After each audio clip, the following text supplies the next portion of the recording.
Okay, let's do lipids now. Lipids are all in yellow because lipids are also known as fats, oils, and waxes. And the fats in your body are actually a yellow color. All right, here we go. That's annoying me. I don't know how to get down. All right. So, lipids.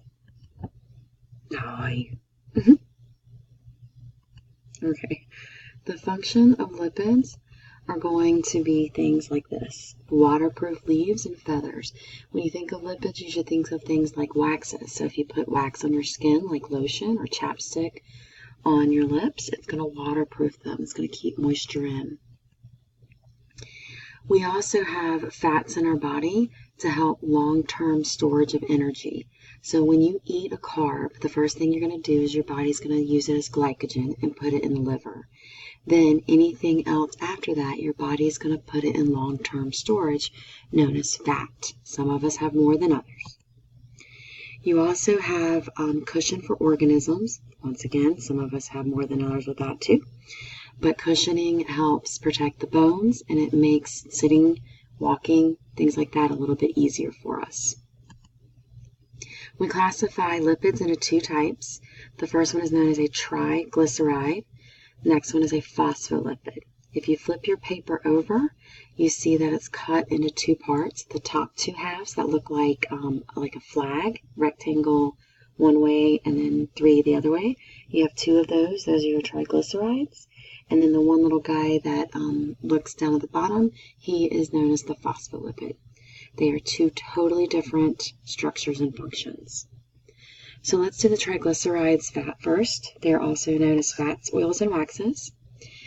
And they are made up of two different monomers. The first one is known as the glycerol backbone, and the second one is known as fatty acids. And this guy has 3 chains of fatty acid.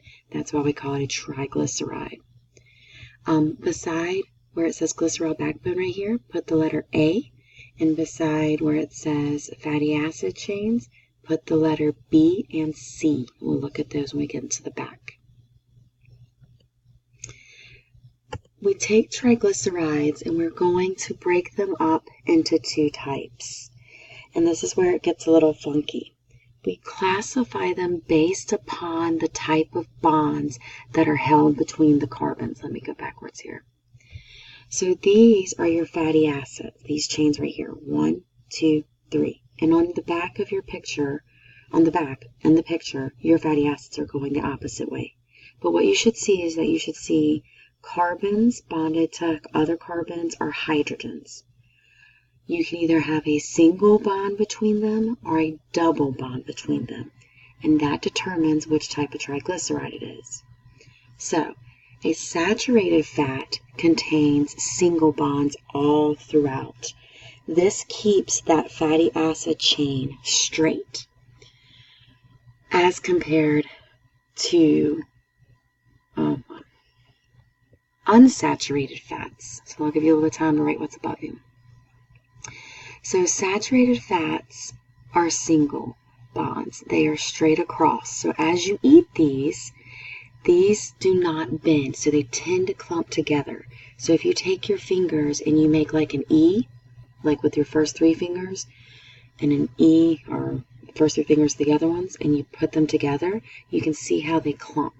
Now, this is going to clump in the bloodstream and the blood vessels, which are generally circular. And we'll talk about this in detail tomorrow. So they begin to clot. So saturated fats are unhealthy for you. These are the ones usually solid at room temperature. For example, butter, lard, Crisco, things that make good fried chicken. Then you have unsaturated fats, and these actually contain one double bond between the carbons, which allow those chains to have a kink in them. And that kink actually allows them to not stay connected in the bloodstream. So these are a little bit healthier for you. Things like unsaturated fats can be peanut oil, some vegetable oils. Most of the time canola oil is better for you. Coconut oil. These are known as polyunsaturated, and that just means they have multiple double bonds. So now we're going to go to phospholipids. These are my favorite little guys because they're so cute. You got a head and tails. All right, so a phospholipid is unique in the fact that these make up your cell membranes. And there are 3 different monomers to these guys. The first one is the fatty acid chains, which are these little wiggly things. You see they're facing each other. The second one is the glycerol backbone. You can't really see it in this picture, but there's like a little line right here would be a glycerol backbone.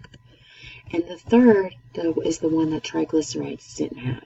It's the head right here known as phosphate groups. We've learned those before in DNA. Phospholipids make up all cell membranes and nuclear membranes. If you didn't have a phospholipid, you wouldn't have a cell membrane. You would have nothing to keep it together. 2 phospholipid layers, so you have a layer right here and a layer right here, create what is known as the phospholipid bilayer, which means phospholipid bilayer, 2 layers. They make up the cell membrane, 2 layers of them pointing inwards. Now, with the phospholipids, we do not have a test, an indicator test, because it's assumed, just like it was with DNA. If you were once living, you had cells, because that was one of the characteristics of life. In order to have cells, you actually have a cell membrane. Triglycerides, very simple, brown paper bag test.